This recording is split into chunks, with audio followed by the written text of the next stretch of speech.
Okay. Hold on.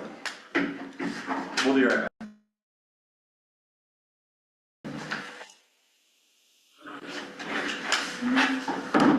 Good evening, everyone.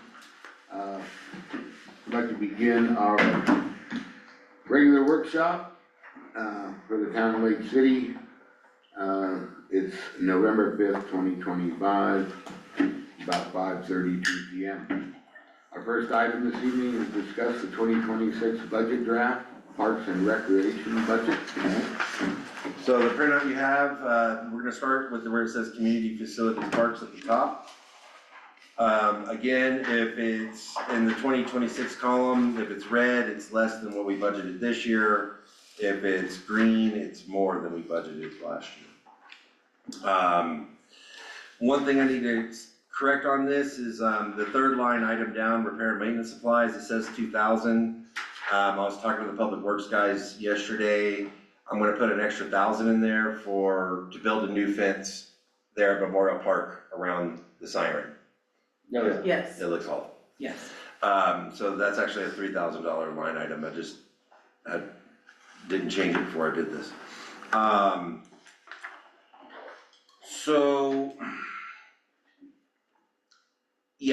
So I did add a new line item. That's the weed mitigation, highlighted it, $6,000. That's the quote we got from Native Landscapes. It's $105 an hour at 57 hours for $66,000. Ben, do you wanna talk about that?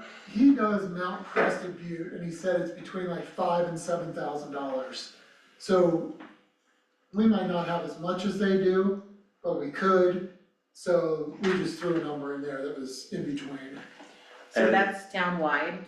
Yeah, it'd be anything, it'd be me probably telling him that there's noxious weeds here, it would save him time, Is it the environmentally friendly blend? supposedly. Did you It ask him probably has to about be, I mean, goats? he probably knows. Goats? Yeah, I don't think he has goats. Yeah. We got some old people in town. Well, that's what the city of Denver does They're the too. greatest of all time.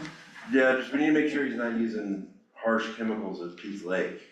I mean, they know all that. Yeah, that would be upon him to do that. Yeah, he's a professional. Yeah, will you take before and after pictures? Cause I wanna see if it actually works. I don't really believe it. Yeah, and it could take years. Gunnison Weed Authority is who recommended him, and he said that it could take years till, he says you should notice something the first year, but it could take years to even get rid of any thistle. It just, It's pretty overgrown. yeah, they can stay in the ground, the seeds, for 30 years. So Yeah, you'd almost have to keep up with it for 30 years before. So that would be decades, not years. yeah, yeah. So do we look at this as being every year? I mean, Yes. technically, we're Okay. supposed to be doing it every year, yes. Okay. Can I pitch something? Goats. Actually, it's Goats not a that bad spray for idea. us, yeah, no, where we maybe have them do Pete's Lake and Memorial Park, very obvious places. And have them do it for a couple of years, see if we notice a difference. And then if we do, then we can hit up the weird places and alleys where we know they are and like Ocean Way Drive. along the streets. Yeah, Cause that way we do a pilot of $2 or $3 a year, see if it's actually working or not. Yeah, And then we can just throw the rest of the money I in. have to say that if the Gunnison Weed Authority recommended this guy, then I would believe that he's doing a good job. Okay, mm-hmm. so we'll just start with $6,000 and Cause then they see what have, they do. you know, they have a huge, they're county-wide, right? Will he give us an estimate before he works? You did, 6,000, that's what it is in the little notes on the right. The estimate they gave was $6,000, which would be $105 an hour at $57 an hour, which includes, Materials. yeah, exactly. Okay, because he just said between 4 and 7 and. That's how much it costs for Fine. Crested Butte to Okay. get done. So I guess he took the average of it and gave us a quote for $6,000. That's a lot of hours doing that. I have no I idea. can't imagine that it's gonna, 3 weeks. The Gunnison Weed Authority, before I talked to this guy, had told me it's probably a 3-day job. So that's 24. we could be higher than what we actually need. Yeah, Okay, Great. yeah. By the way, about 6 months ago or longer, Willie suggested the town get a goat. Yeah, or at the wastewater treatment plant. let Yeah. them keep all that stuff mowed down, and I thought it was a great idea. And let it breathe, and then we can have an annual barbecue. yeah, Peter would love that. Cabrito. yeah, I think CDPHE would have some issues with it. Yeah. So are they concentrating EPA just on also is- thistle? No, cause he was, Livestock and chemicals can't go together. that guy had been down here before, the weed authority from Gunnison, I don't know why. Cause he went to Pete's Lake, so someone must have called him or something. Okay, And so he knows what we have. It's those snapdragons, which I like, and like Toad flax, oxeye daisies, different things like that. yeah, Cheatgrass, noxious, not noxious. yeah, so it's just, and he says some of them aren't considered noxious. And they won't Cheatgrass do is anything. not, but the yellow toad flax and the oxeye daisy is. So we Yeah, really only wanna hit the noxious one. noxious, yeah. Cause that's against our weed ordinance, our own Yeah, ordinance. yeah, Yeah, but I mean, it takes Danny and I days to weed eat Pete's Lake and spray things. So if they can do it in the same amount of days, the hours, or the price would be higher, but right, then you're still covered by the state that you're actually doing a weed program. yeah, well, some would, hopefully it's less, Okay, good. yeah. okay, Next. So, yeah, further down the salaries is cause there's a 3% COLA, and also instead of having Danny work 1,800 hours for the year, we've been increased it to like, Nine months instead of 3 months. Yeah. Full time. so, to use him more on the off season or during, like for the ice wall and stuff, right? Yeah, So we're at 4,000, that's not huge. For the salaries? Or for what? No, for the 2025 budget versus the proposed. Oh, Yeah. yeah, yeah, no, it's cause we're increasing the hours and it's the 3%. Yeah, that's what I mean, Oh, yeah, but it's only up 4, Yeah. that's not huge. yeah. I'm glad you're keeping the Suburban in good shape. Yeah, yeah, I mean, this year we didn't, the Trailing Angels didn't use it. And really, we had to get, and even now, that reminds me, we had to get some brakes replaced again. And, 2 of the tires and another 2 of the tires need to be replaced. I'm glad you said something, cause that reminded me. If you need cheap tires, the best alternative is Tread Right, out of Texas, or remolded tires at half the price and twice as tough. Get some good snow tires. That's what they do, they make all, And they'll ship them to us? yeah, they ship them. And they warranty them up to whatever, how much, Okay, cool, tread right, yeah. alright. while you're working on that, put a hide key on it somewhere. Oh, jeez, there was one. Did There- you know that? there is, he knows it cause I told him after the fact about the conference. Anyways, I don't know on to where the it next. is though. Sorry, Lex, come on, you smile Yeah. at least. hopefully no one online heard that, there's Do not a you know hurry. where the high key is? For the record, no. No. It's hidden. Yeah, hopefully it's still there, every once in a while I should probably check. Okay, anyways. Oh yeah, Ben, I don't know if you saw that in the travel training meetings, did you have that on your scribbled notes down there on 100-451-100-370 that I lowered? Did you suggest lowering that, or did I, on your scribbled notes, under recreation program? 370. Yeah, first page under recreation program is what we're talking about.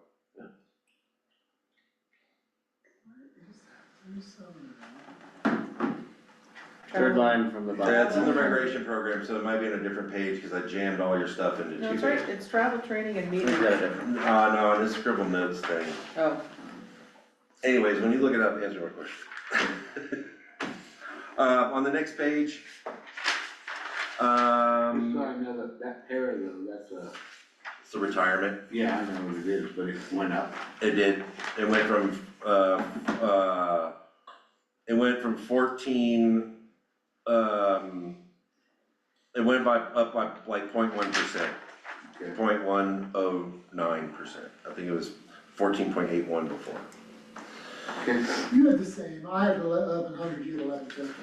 Okay, okay. On the next page,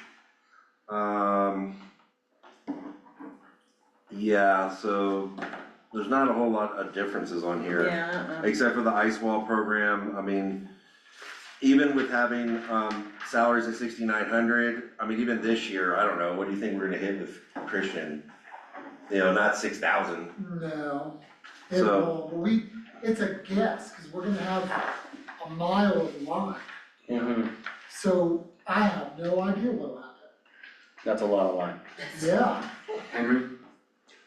Are we gonna drill that well this year or next year? well, we're gonna apply for the well permit first. I didn't have the capital projects on here, I was gonna do that separately. I thought that Auto Mears?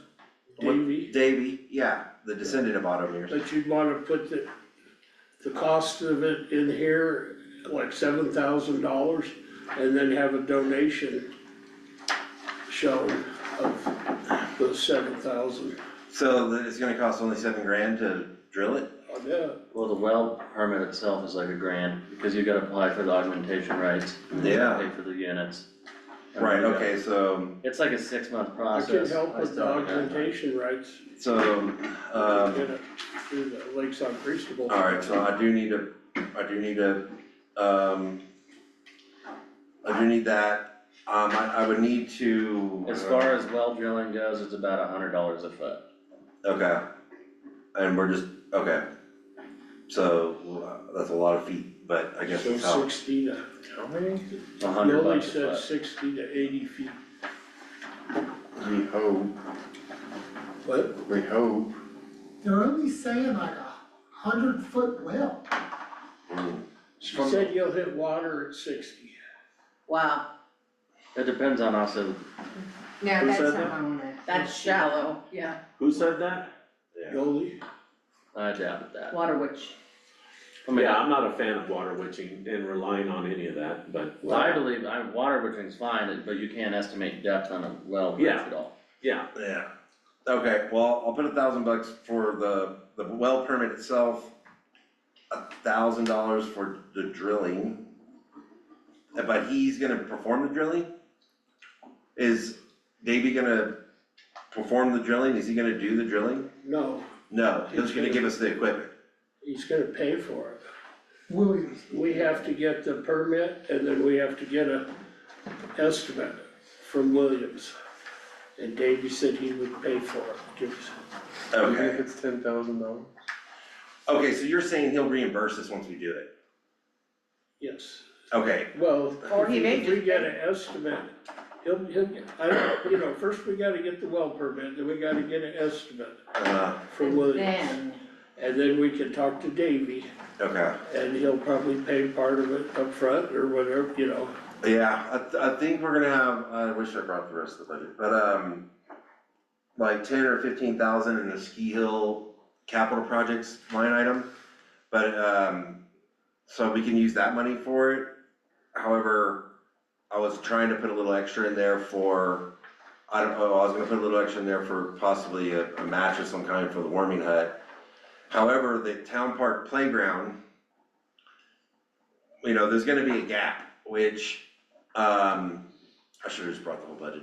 But there's gonna be a gap, which we can get $16,000 out of the Conservation Trust Fund.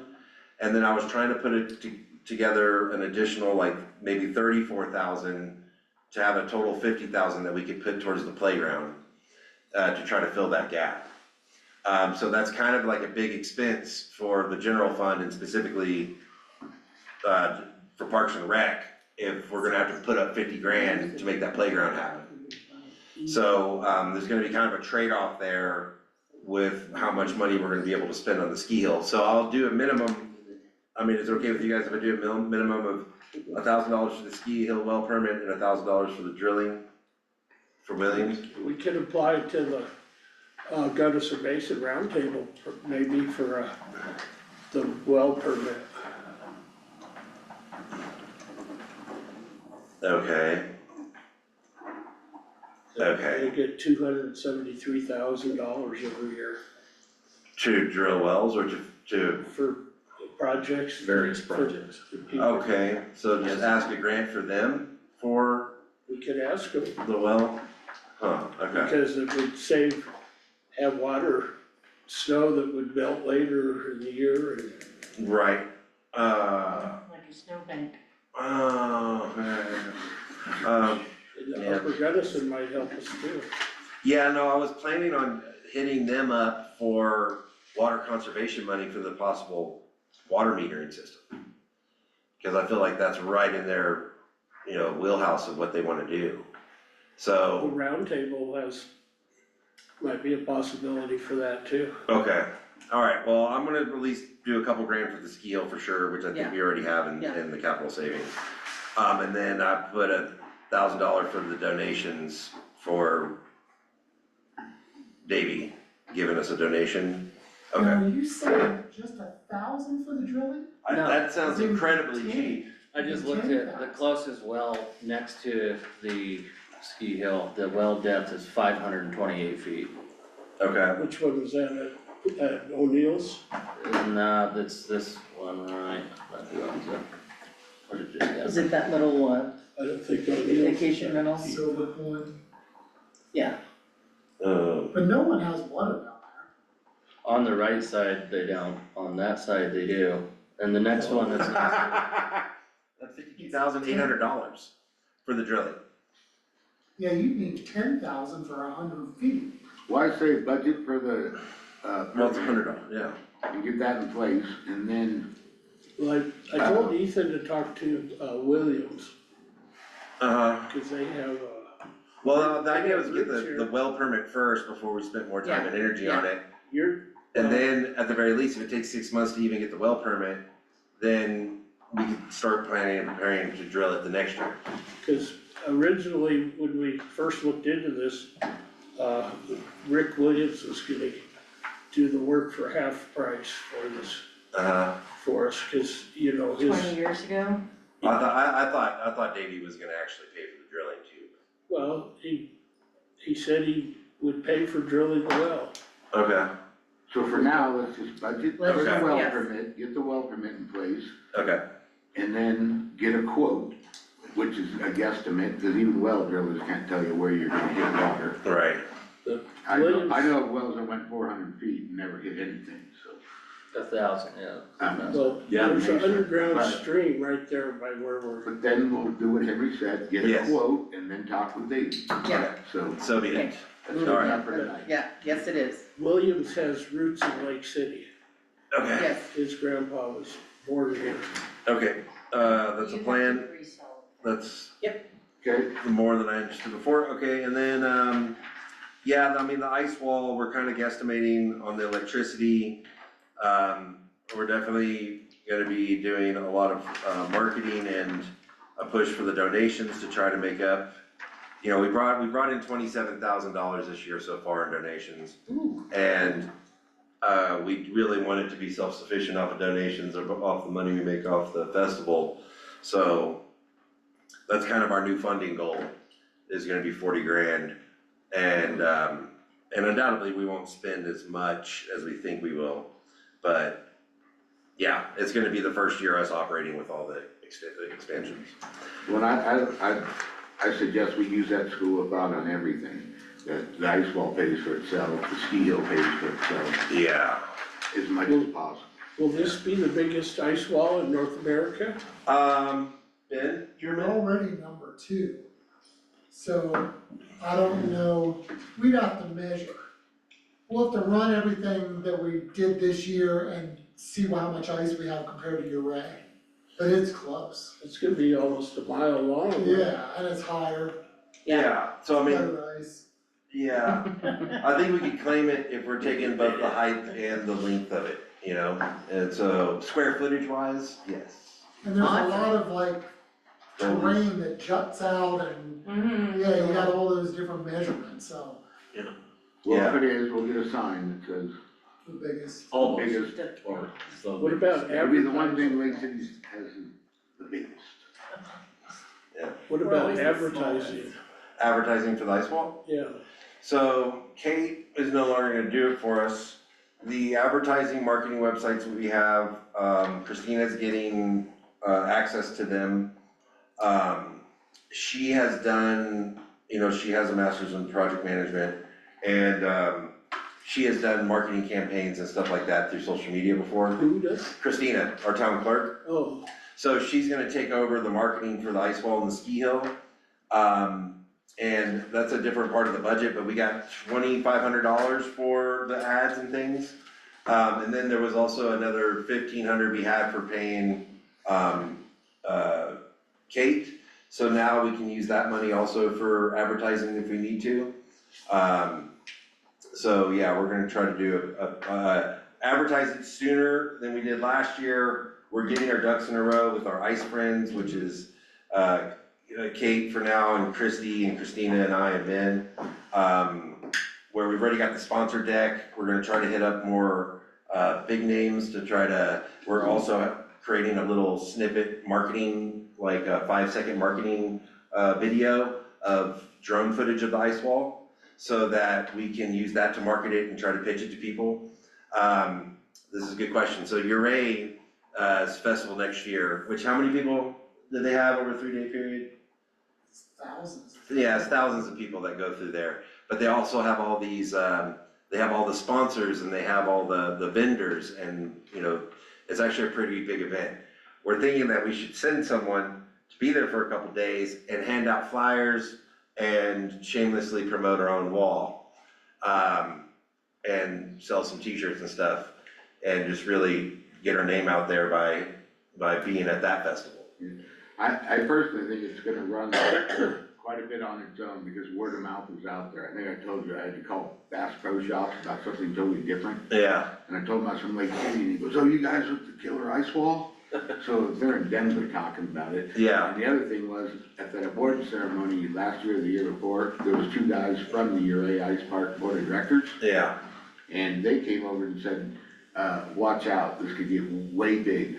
right, so but really, it's their sponsors are like the vendors there that are the big name vendors that actually give them tens of thousands of dollars to do that, Mhm. that we want to go make a face-to-face There you go. networking connection with, and then be able to show them that video, you know, and give them a free t-shirt or something, and try to really get the people that are actually at those things that know the people that would show up or be able to sponsor our event. Yeah. You know, so that's the idea, it's more for the bigger sponsor names, Yeah. getting to meet them and, trying to get them on board with ours. Well, and I was just told that the ice climbing community, they're pretty tight knit, and the word gets out. Yeah, They- it's just, they do marketing for us, actually. yeah, I'm just thinking of just the vendors or sponsors, or like the big Right. sponsors, No, that's a great idea. yeah. And they had told us that it cost them $450,000 to run their ice wall. Yeah, So if we're doing it for a tent and it's just as big, right, I Yeah. mean, I was told their annual budget is $750,000. yeah, But Why? they have all these, they do a lot of different programs, but they have like a card that you can buy over there to support the ice wall, and then you get the discounts at restaurants and discounts Yeah. at lodging, and we tried to do that for a while.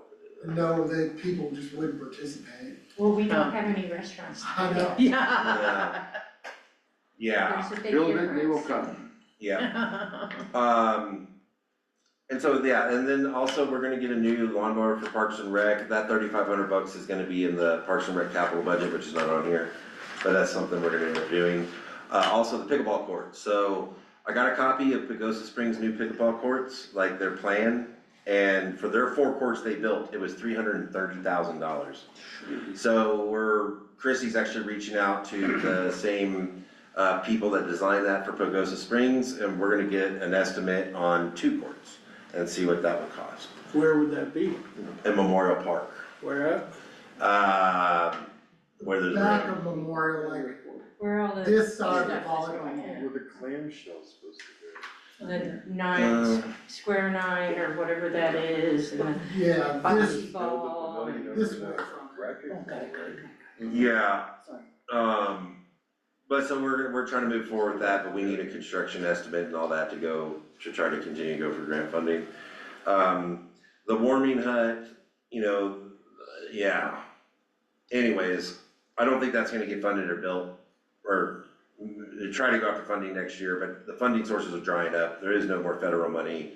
What state money there is, they've clawed back some of it, and it's way more competitive. I went to the GOCO leadership meeting a couple weeks ago, And, that's what they were saying, and the other communities there from Gunnison and Uray that were there were saying, yeah, no, the federal money's dried up, everything's really more competitive. And, so we'll still make a good faith effort to try to apply for things, but, we'll see. Yeah, we'll see. So we kept that, that band shell on the capital improvements list? The band shell / pickleball court thing, No, our band shell that was for music. there's in the capital improvements, there's, a thing in there for, yeah, like a band shell that has a cover that would go into a pavilion thing. Like, we would have to have it designed, we'd have to redesign a new one. It's not the giant one that we had designed a long time ago. It's not that same one. But the band shell was gonna go by that, where that electric is, that's fenced in. Yeah, yeah, that's still on the capital improvements plan. Can we do anything on that next year to get a I- preliminary estimate or something? I mean, pickleball courts by far, there's over 100 people that want that. That is not as high of a priority as the warming hut, which is falling apart, and then, the pickleball courts. So really, those things are the first in line to get done, or at least seek funding for, and then the band shell comes later. I was hoping we could get like a preliminary design or estimate, But we'd have to just find, in case some billionaire wants to. yeah. Yeah, I mean, I would say our energy's best spent on those two things first, and then we can go after that the year after, once the project's done. There's only so much staff capacity we have to even, Yeah, it's still on the list, but it wasn't a top priority. yes, it wasn't the highest priority. So, It was the second line on the big things that people wanted for the memorial park. Yeah, yeah, Long time. okay, so, get back to the budget. yep, hey Ben, is there anything I missed? Did you find a spot when I asked you for a couple grand for some new tables? No, I have not found a spot for new tables. All the tables that everyone uses in the armory, most of them are junk. Yes, So we're trying to replace them. They were around $300 a piece years ago when I bought a few. So, I mean, you're looking at $8,000 probably to replace 24, 26 of them. Well, maybe we can use the ARP one like we did for the picnic tables outside. And then we can have our in-kind match with the senior center and we can get new tables. Yeah, so, if So, not, I can just buy a few at a time or something, right? yeah, I haven't got that deep into it yet to figure that out, but, maybe that's something we can finagle a way to get some free ones. Cause didn't Dirk or someone help buy those in there? It used to be half of them were bought by the chamber, Okay, I'm talking 20 years ago.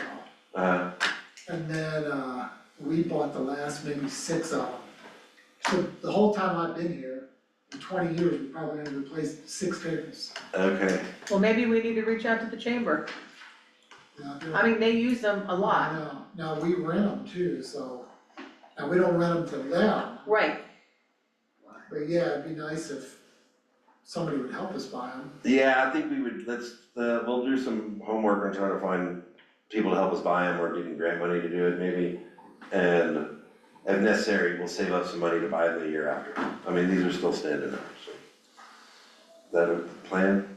Yeah, because I mean, we can get them a little bit at a time. well, these are in good shape compared to the ones he's talking about. Yeah, Yeah, because you use them for wine. Yeah, yeah, they're crap. okay, yeah, that's all I had for this. Actually, it's pretty straightforward, I Yeah, don't see any problem. okay, That works for me. okay, Here. all right. Thanks, Ben, for Yeah, thank you, Ben. So I don't We're gonna have. start experimenting to try to cut costs on the ice stuff.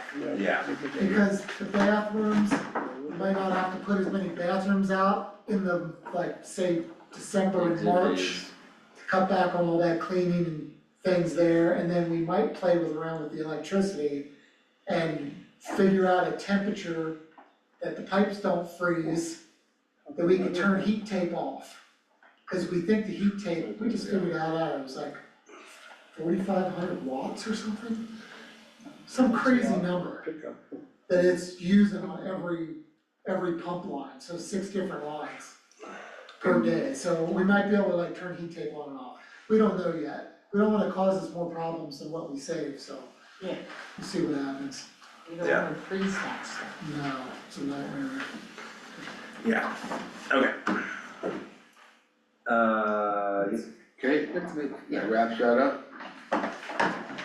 Anything else on the Parks and Rec budget? No, Okay. That being said, our next item is discuss the IGA with Hinsdale County regarding use of standardized hourly equipment rates. You wanna explain that? Lex? yeah, so earlier in the year, when, the road and bridge guys were, grading, their Wade's Edition, they hit one of our valves and broke one of our valves. And so our guys had to spend time digging it up, replacing the valve, make sure the line wasn't busted. And then we ended up charging them like $1,200 worth of machine hours because the only thing we had on our fee schedule was the rates that we have on there. Which is really meant to be like if someone tries to abandon a tap and we do the work, or if we have to repair a service line in an emergency, that's what the customer would pay. So they were pretty bent out of shape about it, because it was so much more than what they charge, you know? So, talking to Don about it, you know, I was like, well, that makes sense, cause I didn't want them to jack up their rates on us. You know, we decided, okay, like, well, how about we just match whatever your equipment rates are if we have to use our equipment, and then that's what we'll charge you, so that you're charging us, we're charging each other the same thing. Yeah. So that's all it is. That's all. common sense. Yeah, I think and it's- kind of to heal, you know, just to make sure there's not bad blood and to keep that relationship good. Right. I have to step outside real quick. Okay. So it's pretty straightforward, all it is saying that, hey, we agree that we're gonna charge each other this much for machine hours, is all it's saying. And it's not the same, like materials would be charged separately, but yeah, that's all this is, it's pretty I don't straightforward. have exhibit A on attached to the, It's a separate thing, you gotta go back to your. You You have to email, go back to your email. And it's a, Here, and I Henry, lost. here, Henry, I not turned it to be a out. pain in the ass, but Wait, oh, I Henry, see it, that okay, email never mind. disappeared Sorry. between the time I got here and I opened it and did something else. it's the and came same, back, and I can't It find it. matches the the one you county. called. it matches the counties. So, So if you go to our website too, it's on our website under Town of Trustees meetings. okay, okay, I Uh, got it, thank you. You got it? Yeah. Okay, so yeah, it's pretty straightforward, y'all have any questions? No, Okay. again, We're gonna use the Tucker Snowcat?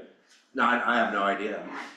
It's just laying it all out there in case, and really it's more about what we're charging them for what we have. So it's more about the skid steer, the backhoe, the whacker packer, things like that. yeah, this is real straightforward, And it goes both ways, if we. Yeah. correct. So Okay. do these rates all include an operator rate? Yeah. Yes. Perfect. Okay, next item, discuss short-term rental regulations. Lex? So you'll have a spreadsheet,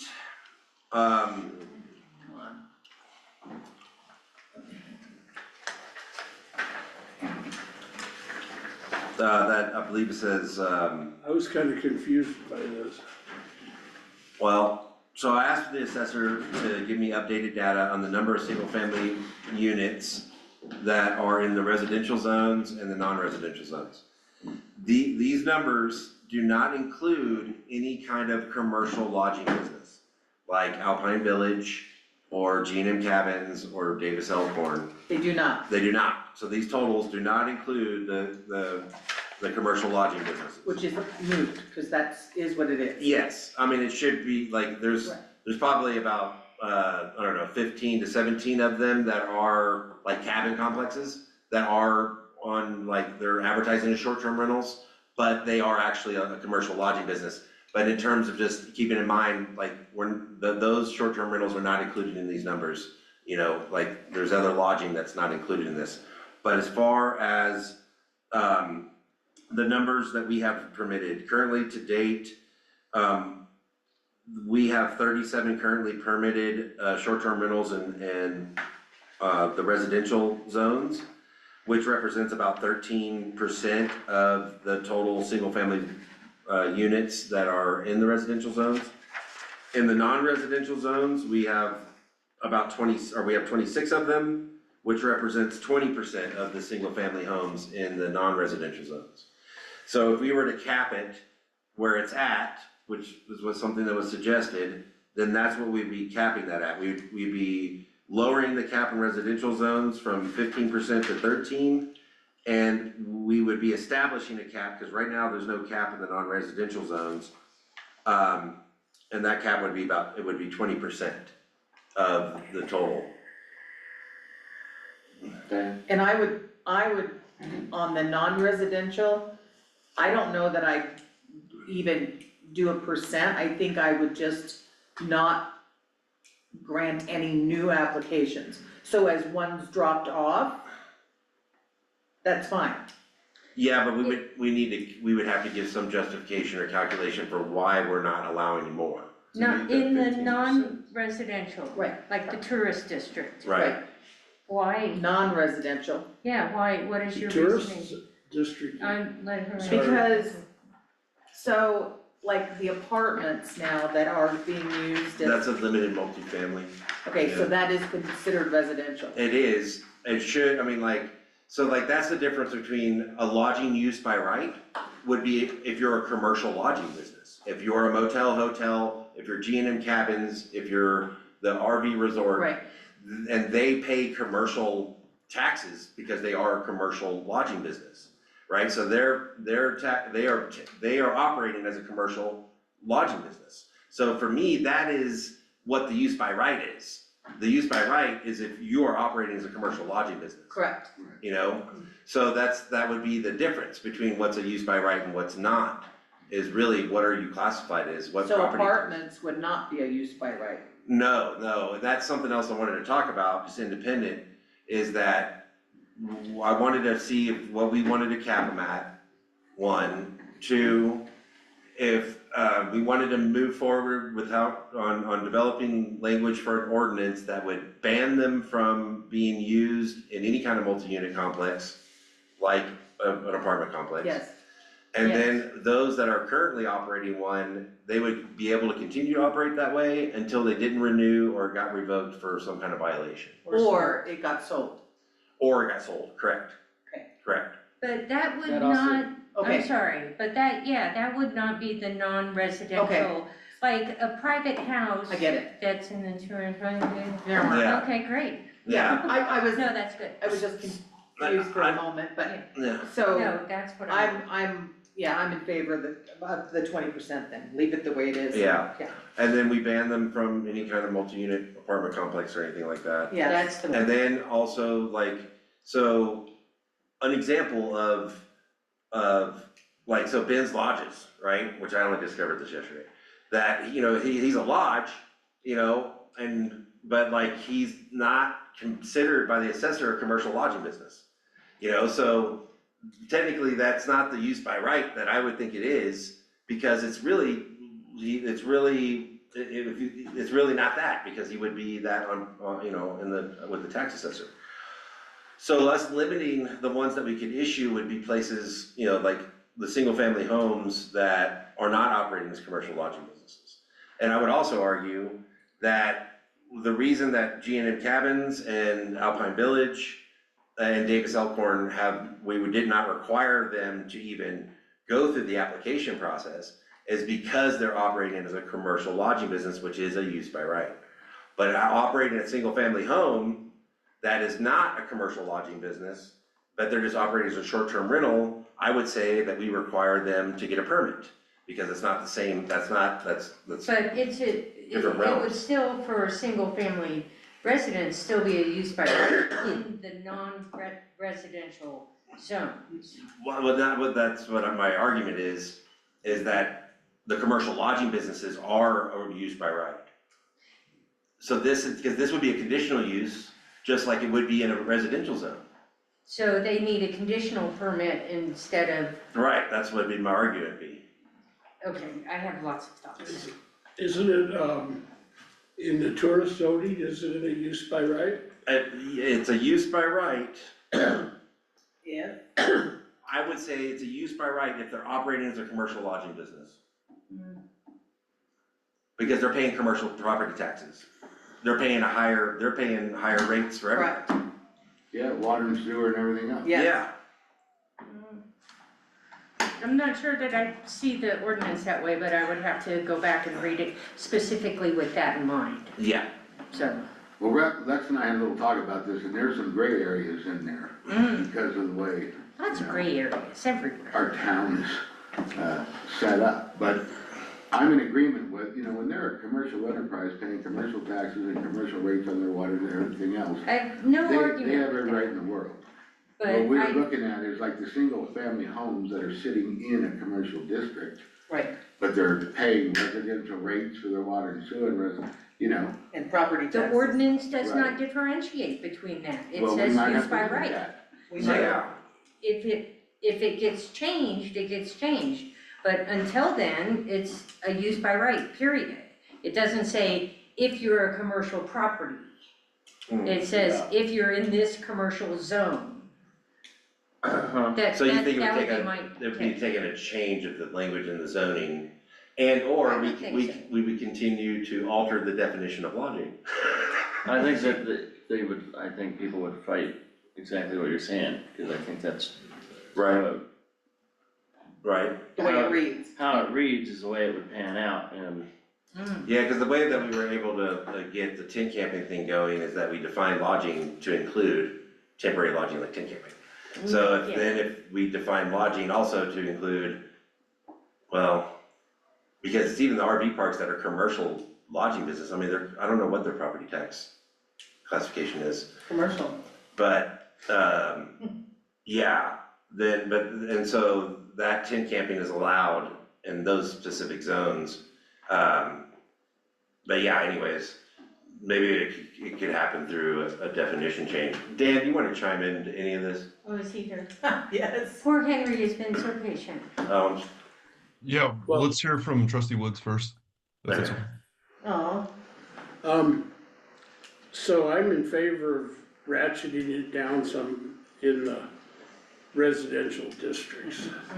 If you set a percentage though, then the more houses that are built in our town will raise the number of I would think, short-term rentals, so I think we should start yeah, there's nothing. reducing it somehow. right now it's capped at 15%, which is 42, which is what we have it at right now. The past 3 years, we've floated between 35 and 37. We lose some, we gain some, we lose some, we gain some. Which is. So that would be 13%, we'd be lowering it by 2%. What if we just use a set number, like 42, and then go to 41 next year, or 40 the next year? I don't think I don't like reducing it, like, Right. the short-term rental thing is some people's income and living, and when you start limiting, one, there's people that use them. And, it's also, the supply is a big part of our tourist base for individuals that come here for Airbnbs. And as soon as you start cutting back on them, I don't like, each year getting less and less, and then we have no short-term rentals, we have 10, and then that's a monopoly of a single individual. I think that a free market base is Right. yeah, so then There's still a non-residential. well, I get that, but that's only based on the cases if you're fortunate to be in a non-residential area. I think limiting it and ratcheting down subjects to favoritism in a way. Absolutely. And then it becomes a monopoly to those who are fortunate enough to be in that zone versus not.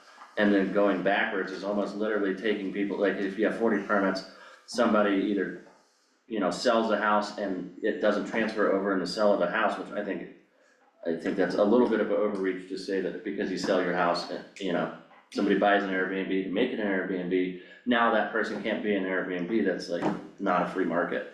Yeah, but when we set this up, we had That's said that we're gonna go at a certain number, a certain percentage, Yeah. but at the same time, as we're going through trying to build our housing deal, those consultants had brought up, you gotta watch the numbers of, I'm not- how many homes you're having in the rental market. my thought on this is not so much to ratchet back, but to cap it. No, I mean, I agree, I think ratcheting back is definitely, I like the 15% because it gives a margin for new individuals. Or, you know, and I like that you have some leeway in between it, and then you don't, if you are plus or negative of your cap, then there's a margin and no argument. Yeah, And so- and what we've experienced, Lex just touched on it, is there's people that do it and find out it's not all what it's cracked up to Exactly, be, and they drop back out, Mhm. you know, so there So- is kind of a. I like the balance 15%. in there, too. Well, I mean, it's at 15% right now, which is 42. So let Dan talk. So you think we should make it less, a smaller percentage? I think the 15. Leave it. Leave it the way it is, because if we haven't even hit our cap yet, you know, Just I can see in the future that, Let it grow. yeah. Yeah, Dan's like you. I think it's clear that, these short-term rentals have become a problem as far as, for letting people that wanna work here have a place to live. And they couldn't be a short-term rental, there's a long-term rental, the people that would be living there would be donating to the local economy too. The short-term people that visit do that anyways. And that's why we're working on the affordable housing. yes. Yeah, there's, So we're subsidizing those, No, they go hand in hand, Henry, I just got done saying that those people suggest making sure you cap this out. I don't have a problem. Right now, we have 37. Yeah. You In the know, residential zones, and Right. 26 in the non-residential, which represents 20% of all the single-family homes. in Which the we need a cap. right, I would say, why can't we just at least reduce it to 37 then? because we haven't ever gone over 37, we've had 35, 36, 37, I mean, and, you know, it's floated between 35 and 37. So, I'm a fan of may I speak freely? So, yeah, so like, I mean, I'm a fan of the free market, but the free market seems to be failing us right now, at least to some degree, especially when it comes to the stability of our local community, you know, and then the speculation in the housing here, you know, has become an issue too. And so what we'd hope to do is to stabilize the market where, okay, well, you have this 37, so there's no point to come here and try to find an investment property here because there's not enough permits. So I would think that it would reduce the amount of speculation that's going on within the town. What would? And like having a cap, Yes. like we have all, I mean, like right now, that since we've never gone over 37, I feel like, well, that's like the natural limit of it. But also it would keep what remaining housing stock is out there from being, into it. yeah, from being speculative. I know, I I agree agree. we cap at 38, whatever the percentage is, we use that percentage, and like Henry said, there's not that many vacant lots for new houses within the town, Henry, but if they do build another one, then that percentage is based off the total number of homes, so if you add 2 homes, then, you know, it still falls under that percentage, whatever you decide it Go is. ahead. I think the second thing, you know, the short-term rentals, it brings tourism, people are here using it. Yeah, I think that there's a lot more than 37 residential homes that are second homes that only supply a single family that only comes here. And so oh, I agree. And so I think when I think that it brings business and revenue and tourism and supplies, you know, and those people that are renting the homes for the short-term rental. Right. Yeah. Are way more helpful than say, somebody that has a second home that only lends it to a family member once every 6 months. And I Right. can guarantee you there's more than 37 of those. I like the 15% cap because Okay. we haven't hit that margin of over, you know, of whatever it would be. Yeah, 42. 42, I think it leaves some room, and it also probably alleviates some headache when there's not an argument that she got a permit and I didn't get a permit, and I was only a day behind her, Right. and, you know. So what about in the non-residential zones where, I mean, already 20% of the available single-family homes are short-term rentals currently, you know?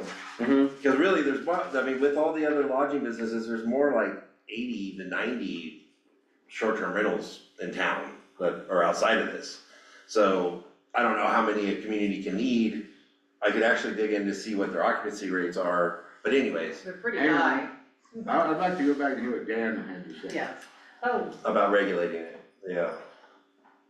So I guess Uh, first of all, this is always, you guys shouldn't feel like this is unnecessarily difficult for you. And every one of my communities that has this, it's always a fight. It's always a very difficult balancing thing. So you guys are all making good points. Uh, my best advice to you is if you're going to reduce it, make sure you're not taking someone who has an active, valid permit Mhm. and cutting that. That's a Where- surefire. You're gonna get drug into court. You're gonna lose that. Short of that, I think you guys are all making good points about balancing workforce housing and balancing local and long term and all that stuff. I'm happy to get you wherever you want to go. I was reading the ordinance as you guys were talking just to see kind of what holes are in it. And it seems like no matter which one I look at, whether it's Breckenridge or Alma or any of them, they all have very similar holes. So uh, I know it's frustrating, but you guys are doing the work. So So, okay, so I mean, the, okay. So if we kept the 15% at the residential one and then we capped the non-residential one at 20%, Dan, I did wanna ask you this, so in the T1 zoning district, for example, it says that a use by right is a lodging business. And currently, we have commercial lodging businesses within those zones that we do not require for them to even get a short-term rental permit. They're just exempt from the whole process because they're a commercial lodging business, which is a use by right. The other ones, we only charge an application fee, and then we have them go through the application process and we permit them, but we don't charge them an annual, like, permit fee for that. Because of this idea of lodging being a use by right in those zones. If we were to charge a permit fee for those in those zones, would that be legitimate, or would that be something we could do even if it was a use by right? Could it be something that, where we define what a lodging business is? If it includes having commercial property taxes, paying commercial water and sewer rates, et cetera? yeah, I think that's the best way to do it is rein in your definition of lodging a little bit to include that commercial component so that it's similar or analogous to the food truck where you need to level the field and have a commercial place pay or a short-term rental home have somewhat equal charges. Right.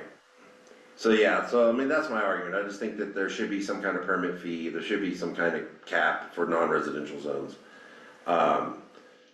Yeah, unless and until the time in which they get reassessed as a commercial property or commercial lodging business. Trustee Lindsay? So if somebody had a long-term renter in their house, would that be considered a commercial business? Not a commercial lodging business, no. So if somebody splits the year between short-term and long-term rental, then how are you gonna charge that person? Yes, this is me, I'm talking about me, just to be completely upfront. And I'm only doing this for another year, but it's a little confusing, like, just because I have short-term renters, they're not using the sewer anymore. In fact, they're using it less because there's not people in there every single day. So I'm not sure that, I'm a little defensive maybe about the idea of charging commercial rates for a house Right. that has like 4 people in it. Right, I mean, it's cause it's like Bushwhack Lodge or Matterhorn Motel, right? Because they're a motel, because they have overnight to weekly stays, right? They're a commercial lodging business, that where we charge them the medium base rate, the medium commercial base rate or for sewer, and they pay a higher excess usage fee for sewer as well. because of the type of use of the They have facility. a lot of people that they can shove in there over True. one night, True, I mean, the so. same could be said about Ben's place. Yes, you know, you can. I 50 can't people. argue Ben's point of Right. view, I know, I'm just saying, there's an you know, example of. only because I have this recent experience with the short-term rental, I think that Landon, trustee Winery had a really good point about the fact that this is an actual important part of the tourism in Lake City. Right, And yes, I am like the head cheerleader for affordable housing, but I don't think we're going to get there by making short-term rentals any more heinous to apply for than the current application process. well, it would just be a fee and like an annual fee. You know, heinous can cover just about every aspect of the application process, including the money. How would you feel about capping them in the non-residential zone? Well, I don't mind the cap because I think that we have a good mix right now of that. You know, and maybe some of these other things that we're going to do, are going to encourage more long-term rentals. You know, but I just feel like I have a sympathy for the short-term rental owner who is a single, like a single house. Oh, yeah. That they're doing, they're not using it as a business like some. Yeah, there's multiple LLCs and corporations that own multiple, like, of these short-term rentals in our town, and they don't even come here. They don't even come here at all. Yeah. You know, and then we already limit that in the residential zone where no one person or entity can own more than 3, right? So Yeah. do we do a similar thing where we limit them that way in the non-residential zone, so it's not being speculated upon by corporations, by people that don't even live here? Yeah, no, but Which has become, I follow this on a blog, and there's other areas that are in big trouble. We're a special case because we're so small. But I'm just looking for a balance. I Yep. agree with Landon, we need the tourism and all that, but we also need to have housing for workers and people who wanna live here year round too. Yep. We're not saying nail it, people, we're just saying, what is that cap? I What think does that we need look a like? cap. When we first did this, we even said, we can adjust that at any time we want, Right. you know? But, I see both sides of it, but I think the key to this is balance. Correct.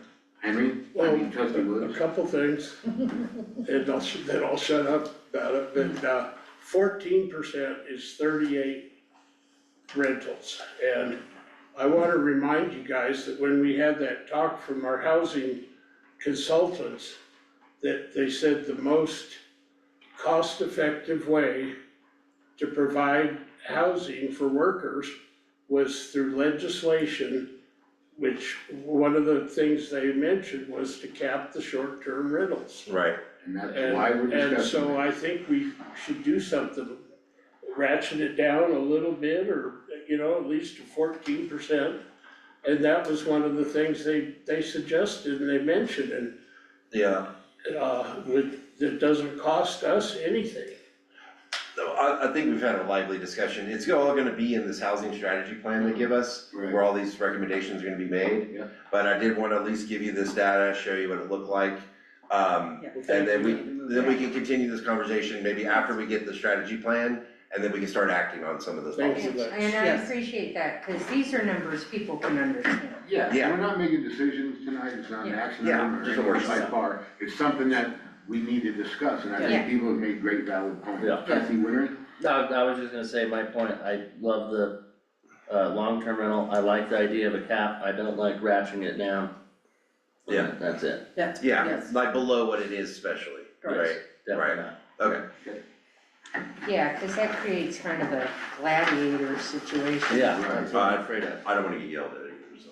Yeah. Well, you know, I don't wanna beat a dead horse, but the whole thing is, we talked about this also in some of those meetings, but the VRBO craze, when it started, it was very innocent, and it was for people that had a second home and they could bring in a few bucks and this, that.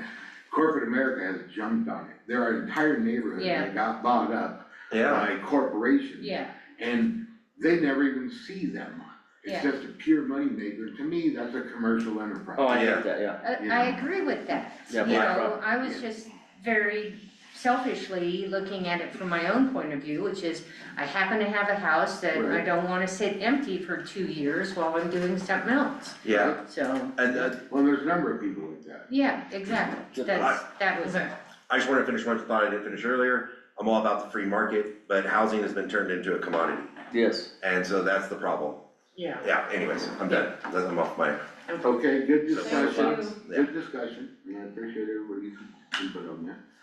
All right, our next item is to discuss town park playground donation and agreement with Brian Trujillo. I read that over, and I wanted Dan's input on that, what your feelings are. I hadn't seen that until just now, you know, when you got it to us the other day. Oh. And I apologize, my dog was just nudging me. Are you talking about the park agreement?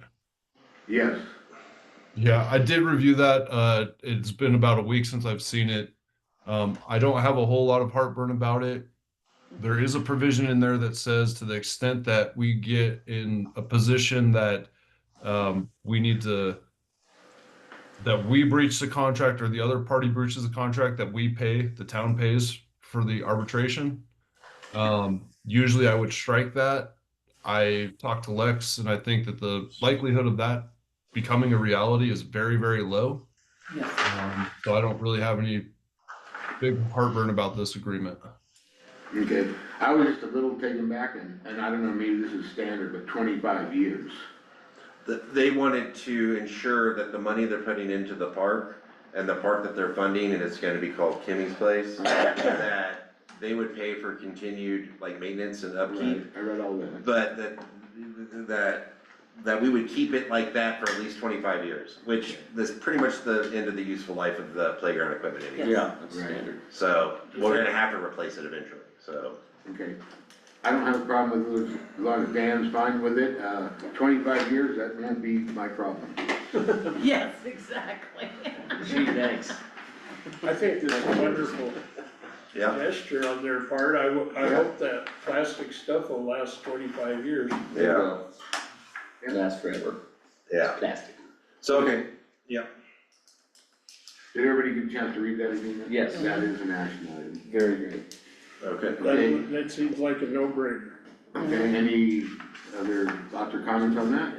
I have no thoughts. Hearing none, we will move on to discuss County DOLA local planning capacity grant application in 2026 for a housing coordinator and splitting the match 50-50 over 2 years. So, well, it's one of the things that the consultants, have, pitched to us also.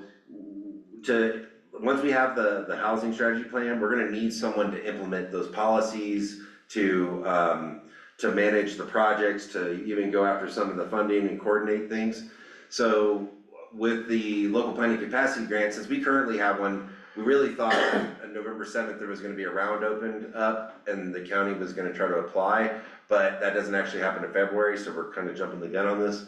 But however, the idea would be, we would do they would seek, a total project of 200,000, it would be $40,000 match, 20 from the town, 20 from the county, but we would budget 10,000 a year for that match, because what that would pay for is 2 years of hiring a dedicated like housing coordinator to implement those Yeah. policies, to help us implement those policies. I remember Yeah. Yeah, so, I just wanted to put that in y'all's heads, let you know, if y'all are in agreement with that and you're good with it, then I was gonna budget 10 grand to have our part of the match for next year. And so I just wanted to discuss that with you. I think that's, here. yeah, Okay. that's a no-brainer. Yeah. We gotta do what we gotta do. Because we're gonna need something separate, because it's gonna be, A hassle. Oh, yeah, we're gonna try to hopefully hire an expert of some kind somehow, so. Yes. And that's to get everything up off the ground and running, and then we can figure out how we'll fund it after. yep, got it. I like it. Okay, that was all I had. Can we get, is there any chance there's anybody that's local Sure. that could do that? I don't know of anyone local that is a professional, person that understands affordable housing and the current landscape of things, I don't know. I don't know that we need to have somebody that majored in affordable housing. I think that somebody with a It's just brain. that if you spend the money locally, Well, I get Exactly. that. Gets I mean, what's restricted. gonna And be, they don't need housing. well, we're gonna open that up to everybody. Exactly. We'll see who takes the bait. But, yeah, go ahead, Dave.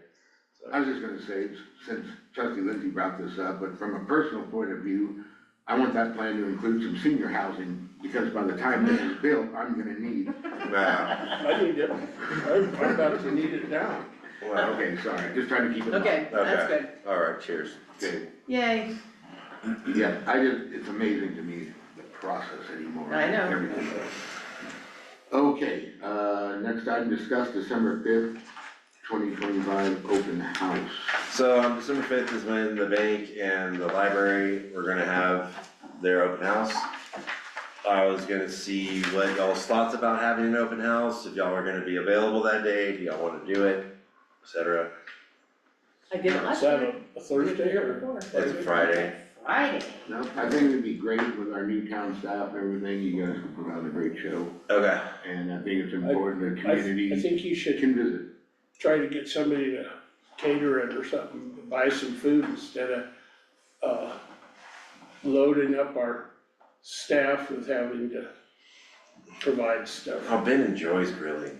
What? I said Ben enjoys grilling hot dogs and burgers. I might look at that, I'll think about that. Are we gonna serve liquor? No. We did, I think, did we last year? No, technically, I don't know, that's how The things, library that does. thing's how things used to be back in the day. Yeah. And I hear stories about it, and they sounded a lot of fun. They I were. think Yes, Klusmeyer they were. put it into it. No, further back? No, she had terrible open houses, but we used to have some really fun ones. They were. Yeah.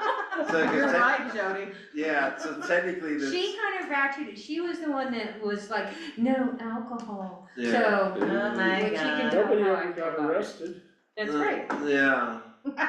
I mean, I'm your town manager, just, you know, I gotta, I can't. Cut loose? Yes. No, I can't cut loose, with your permission. No, With a designated driver. Yeah. Straw poll, how do the trustees feel about staff working on having an open house?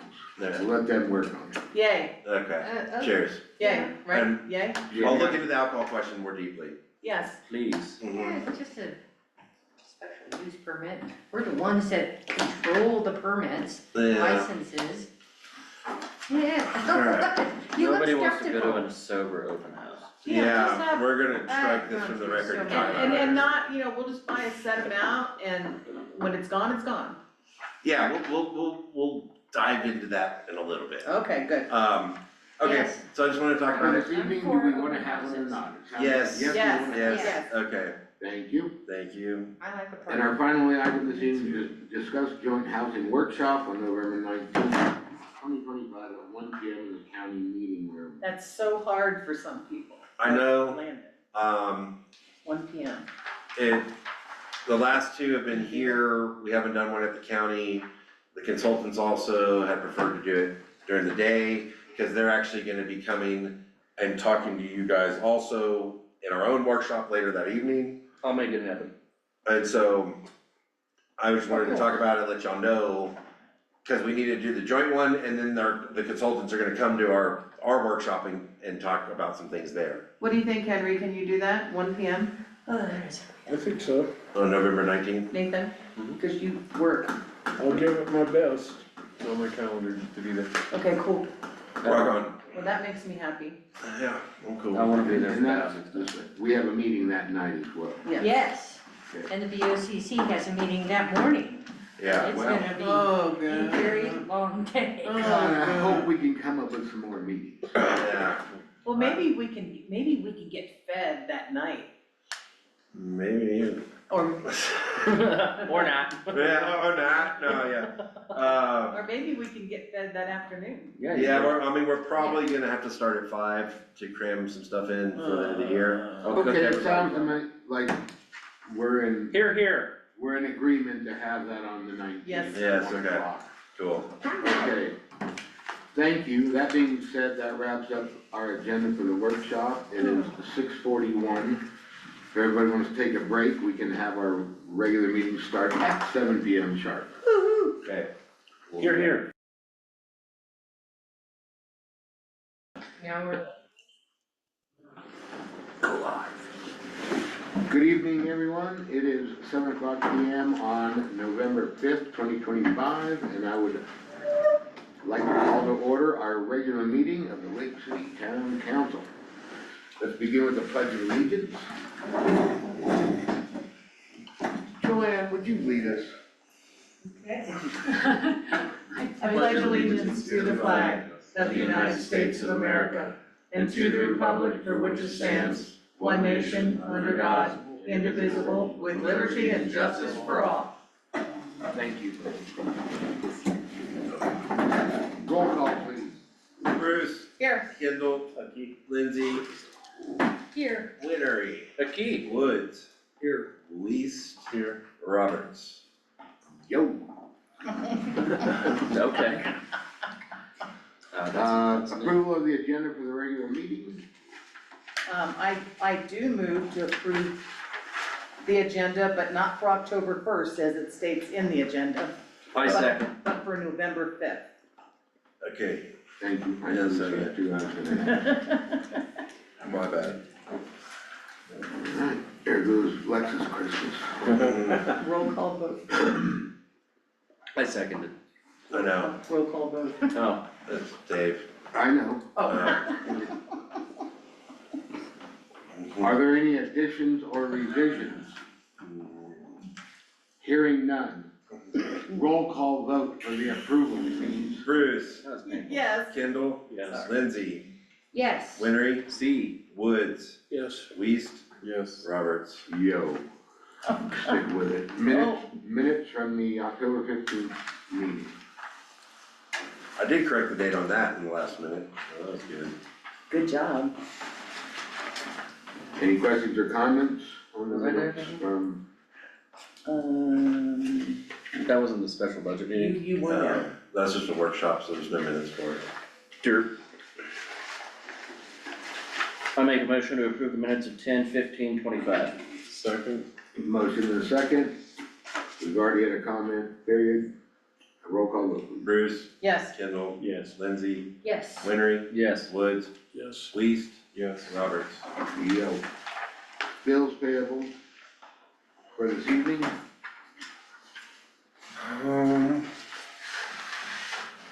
I do like the new format, once again. Yep, I got a comment. Okay, well, The first item, A to Z recreation for $20,000 is an additional payment towards the town playground, since we got the Region 10 grant, which was a 50-50 match. We'll get reimbursed $10,000 of this before the end of the year. It's one of the reasons that we're making the payment, is to go ahead and get that Region 10 money and close it out. Yay. and the other 10 is part of what we already committed for this, correct? I'm sorry, what? We already budgeted for, the No. 10 is part of the other money we committed to the project. Yeah, we're gonna be doing a budget amendment, I mentioned it in my report. Because some of this was budgeted within the capital improvements fund, like some of the grant money and the total expense, like I didn't have that budgeted in the general fund like that. We'll do a budget amendment that makes sure that we're appropriating the funds necessary to pay things like this. So, yes, there is another 10 grand in there, but yeah, well, it'll reflect it in that second budget amendment we'll do on December 3rd. Okay, What's the national cable? What is that? It's a What 1,000 number? feet of heavy duty cord for the ice wall. Ah, yeah, I was like, I thought it was for the ice rink, cause I saw the ice rink line and I was like, well, that's wild. Yeah, it's cheap. And the very, Yeah. the very last two items, is that a duplicate or is that no, because, valid? hose and tube assemblies for Wagner equipment. Exactly. Oh, I gotta look at I'll have to look at the Invoices? invoices real quick. I wanna know that as well. There must be a hydraulic hose or something. Yeah, that was a hydraulic hoses for the backhoe. Was there two of them or one of them? There was Multiple of them. there was multiple. Um, Some redundancy there. why are they split up? so let me, for the exact amount. figure that out. That's what my question is. He's looking. I don't know if this is not even coded. Oh, here it is. Okay, so this is, I'll need to look to see what these accounts are. It was split between two different accounts, so I wasn't aware of this, so I'll look into it. But it just got split off into two different accounts for some reason, but I don't know what those accounts are off the top of my head. But, yeah, it's not a duplicate, it was Okay. a split.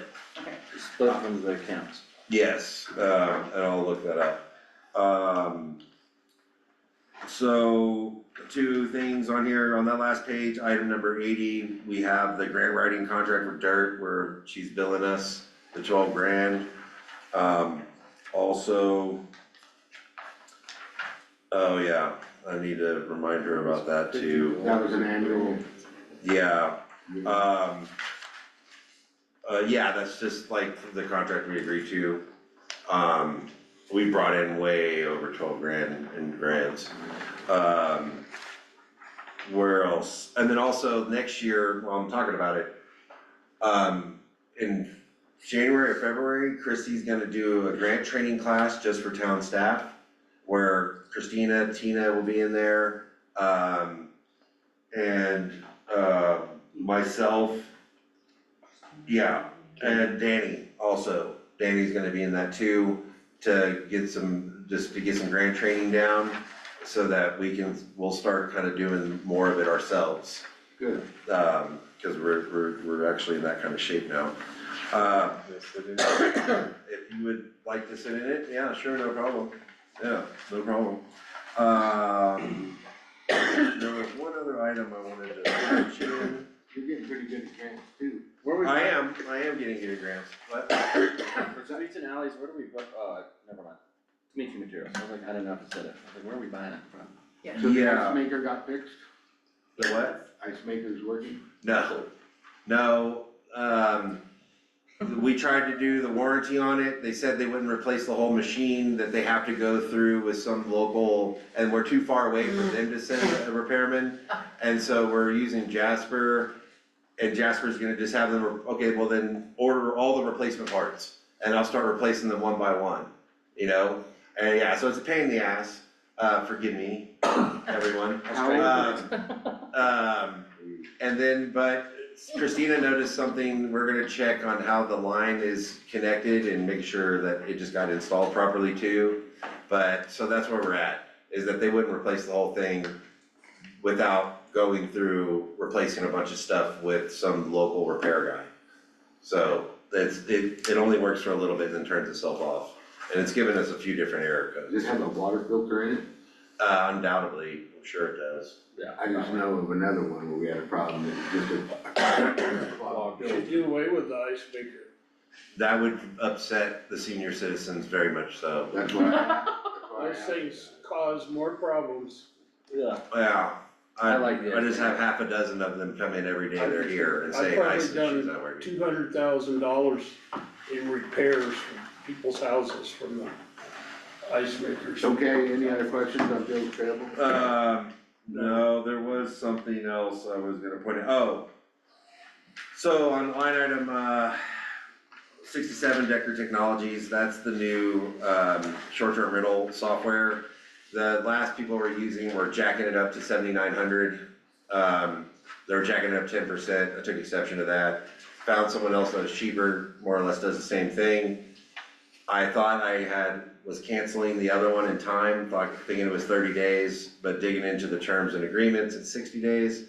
So and then I've been going back and forth and hassling them a lot to try to get this, their quote down, which they're gonna reduce it by like at least $700.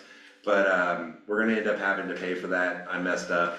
We've brought in enough revenues to cover both, but starting next year, that service will be cheaper. Also, out of this, 5,000, the county's gonna be paying 2,900 for their share portion. So, just wanted to put that out there. Cool. That's all I got. And Ben, where are you raising rats and mice? What is that? What number? No, we bought rat traps and mouse traps.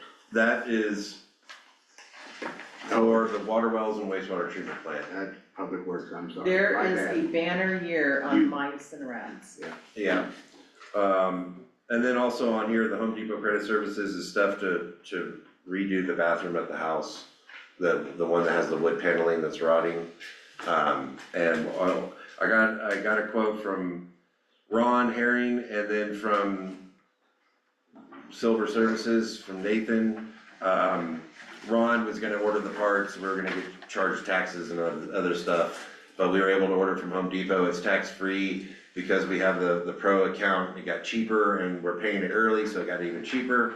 And then his labor is cheaper than Ron. Ron's still gonna do the plumbing for it, but not do the insert. So I'm just putting that out there too. And then that's all I got. Cool. Okay, any other questions or comments on the bills here? Hearing none, do I hear a motion to pay the bills? Motion to approve bills payable for 11/5/2025, the amount of $150,377.90. I second. Motion and a second, roll call vote please. Bruce. Yes. Kendall, Yes. Lindsay, Yes. Winery. Yes. Woods, Yes. Weast, Yes. Roberts. Yes. Okay, our next item, we will be going in, to a public hearing. So at this time, I will open up the public hearing for a conditional use permit application to operate a recreational facility at 321 Silver Street located in the Central Business District. You can all read, but I'll read it. Notice was provided for this item on 9/24/2025. As it was referred to the Planning and Zoning Commission, who held a properly noticed hearing, receiving no conflict of opposition, and the Planning and Zoning Commission referred a unanimous recommendation, excuse me, in favor of its approval on 10/23/25. To make you aware, there was information here Yes. for the meeting, and this is for Brendan and Kaylin to put in their wellness center. And they're on. Down the street there, Yeah, and they're on Zoom. okay? Hi, guys. Anybody have any questions or comments on this? Brendan, would y'all like to speak to it? Sure, yeah, we're just applying for the recreational use permit to kind of expand our business into that. Really, that's it, you know, we've gone through all the necessary steps to do so, and feel it's gonna be a good move for the community. I personally am pro-business, I don't have a problem with it. Nope. And since this is a public hearing, anybody out there in the public have any comments or questions? No, hearing none, I will close the public hearing. This is an action item for this evening. Okay. Well, but right now, y'all would, consider approval. Okay, it's not technically an action item, You have a motion. I mean, it is right now, it's just not in the action item. okay? So Any trustees have any other questions or comments? No. Okay, then, I'd like to make a motion to consider or for approval of a conditional use permit application to operate a recreation facility at 321 Silver Street located in the Tourist 1 zoning district. I second. Central Business central District. businesses. Central Business District. And I second it. Oh, why did it say Tourist 1? We tied. Does it say that? Yes, Where? What? Down to the bottom. number 3, under number 3, that's. Wow. Oh, cause it's located in the tourist. Sorry. No, it's in Central Business District for sure. Yes, Okay, so Yes, So that I was, corrected it the is wording, for sure. yes. that's okay. yeah, The motion is correct. indeed, and there was a second. I second. There were I a second. few seconds. Okay. At the same time he did. Seconds. And up We're all above it says fighting for central second. business. I know. So, I know. okay, we've considered it, we have a motion and a second. Roll call vote. Bruce. Yes. Kendall. Yes. Lindsay, Yes. Winery, Yes. Woods, Yes, Weast, Yes. Roberts. Yo. Oh, no. I'll get y'all's conditional use permit tomorrow. Thank you. guys. Congratulations, guys. Yay. Hope it goes well. Yeah, cheers. Okay, that being said, we are done with the public hearing. Next item is citizens' comments on matters not on the agenda. Any other citizens on Zoom? Have any comments? Unmute yourself or raise your hand. Seeing and hearing none, we'll move on to our next item, the employee reports. First one, town engineer report. Joanne, I saw your report in our packet. Love the pictures, I understand what's happening. And I've done 4 drive-bys, it's looking good out there. It's looking pretty sludgy out there. I did have a dumb guy question, but I know, you know, they're reworking that middle pond now. Yeah. Was there sludge removal involved in that too? Oh, yeah. Oh, yeah. Lots of it? Be It's about nasty. 1.5 foot over 1,400 square feet, yeah. Oh, I didn't notice, you know, like 14,000. we used to have a train of roll-offs out there. They're not doing that this time, they have their permit this Okay, time, so right now they're already hauling. just trucking, okay. Yeah, with the vac truck, and they're building the berm, the new pond. The berm for the new pond is quite a ways from the hill, and that creates a void on the hillside. And they're putting some of the sludge in there, and gonna let it freeze over the winter to make it easier to haul. Oh. And the rest of it, they're gonna try to get rid of before they leave. Yeah, and that big basin actually gets divided into 2. with that. Yeah, they haven't started on, they've got the berm, the bottom of the berm on the east side. Tomorrow, I think we're getting a scraper and maybe a dump truck, the dump truck's coming on Friday. So that they can start hauling dirt more rapidly. All right, the building's looking good. We're getting there, lots of trouble getting miscellaneous parts, but All right, it's looking good. any trustees have any questions for Joanne? Nope. I like it. Looks good. I'm excited with the progress, can't wait till it's done. I can't wait till it's done either. I bet you can't. We'll make sure the fence gets back in case we get goats. Okay.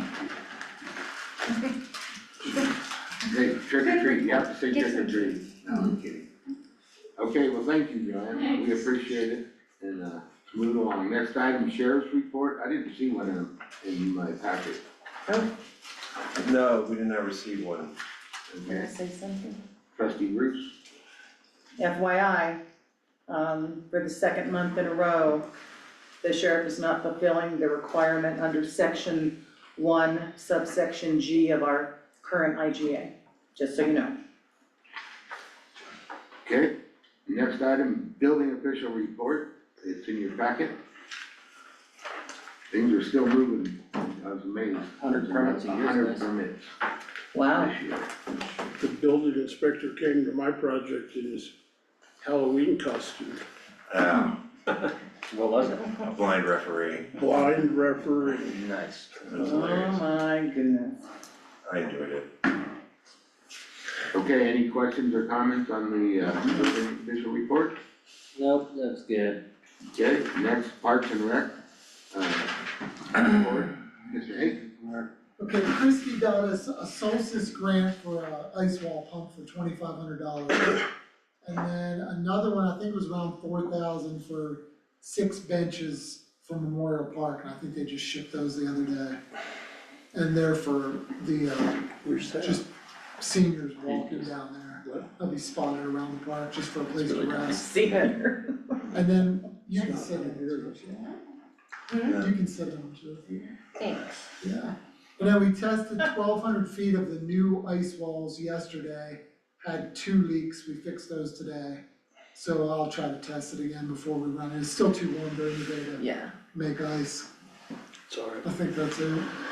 I do wanna ask also, or mention that San Juan Solstice gave Dirt another $2,500 for the playground Yeah. today as well. All right, Thank you, Ben. Thanks for your report. Thank you. Awesome. Mm, thank you, Ben, thanks for all the work, trustee Woods. I just wanted to say something about the ski hill, we had our wire rope inspection the other day. And, Bill Alsop was in business with a partner, and he used to do the wire rope inspection every year, and it costs between $1,300 and $1,800 a year. And his partner died, and in '94, he started doing it for free. And he had a bad accident and died, and his son took it over and has been doing it for free. And now it's Bill's grandson came and did it. And they said there's no reason they could ever see to charge us for it. So I want everybody to know about the Alsop family from Silverton, how they're a good deed for us. They do 3 wire rope inspections for free. Crater Hill, Lake City Ski Hill, and the Silverton, Little Kendall Mountain Ski Area for free, and the others, I mean, they inspect the Palm Springs Tram and others for big bucks, but, so. I think that's great. I just want everybody to know what a benefit we're getting. Not to add work, if you have somebody from staff draft a thank you letter, Ben, You have to put that in writing. He's so effusive. here, I got a pen and paper, you wanna put it in no, right? I just think that's important, I think that's great, and I think we should recognize. Maybe you could give Evan a season pass at the Lake City Ski Hill. We used to send them, I think, $100 gift certificate to a restaurant in Silverton. But does he even live there? Yeah. He still lives there? Yeah. You have his mailing address? What? Do you have his mailing address? Cause we don't have a vendor I account. do, I think I do. Okay. Yeah, Ben will definitely write that thank you letter. Okay, well, thank you. No, I think that's great. Sorry, Ben. Evan's also a coach for the Silverton ski team, so he'll be here when we have our ski race, our Matt Milski ski race. Cool. Okay, any questions or comments other for Ben? No. Okay, our next item is Public Works Report, Thank you. Mr. Weeks. No questions on his written, that's good. I just have a couple things to add in regards to my professional development. Speak up, please. In regards to my professional development, I'm doing leadership classes. And then also today I did my first discharge monitoring report, sent that off to the state. Good work. And we did get your report in the packet, and I appreciate that. It's a nice report. I'd like you to do a good job with that report. Thank you. Mhm. Thank you. Okay, anybody else, have any questions? No. We Do you like appreciate it. So far, so good, buddy. Yeah, But, Thank you. he did ask you something. Do you like it? Are you having fun? Oh, yeah. Yeah. Well, good for you. It's definitely different, but I bet. Yeah, cool. all right, Looking forward to it. Right on, Ethan. thank you. Thank you. Okay, next is the town clerk treasurer report from Christina, that's in your packet. Once again, a very good informative report. Yes. Any Amazing. trustees have any questions or comments on that report? No. They've been very, very busy, very productive. She does such a good job. Yeah. I just say when I stop by the office, it's a very pleasant attitude and I'm very happy with the staff inside there. Yeah. Oh, They're yeah. doing a great job. Yes. And Lex actually looks a little more Yeah. relaxed. He doesn't Yeah. look like he's gonna explode, Well, so it's all good. Okay, next is, speaking of Mr. Mulhall, the town manager report. so yeah, my report, I do, mention, I kind of give a little bit of a forecast on how we're gonna do the budget. Also, the second budget amendment, I mentioned this, I mentioned it earlier, I explained why we need to do it. Yeah, I have to give kudos to Christina and Tina. They're just diligently working on things and, or can figure things out on their own and they're doing it right. So yeah, I'm definitely, I even thank God in my report there. Yeah, it is definitely very, very refreshing. And yeah, my stress level's going down and there's probably not a good excuse for my bad habits now, but, also, yeah, I did put out the October newsletter. I do suggest all the trustees read it. It's posted on our website. Also put it out on the distribution list. It explains like the cost saving measures that we've been doing. Also explains that we've that we've met that we've actually met the whole 10-year rate covenant for all the loans.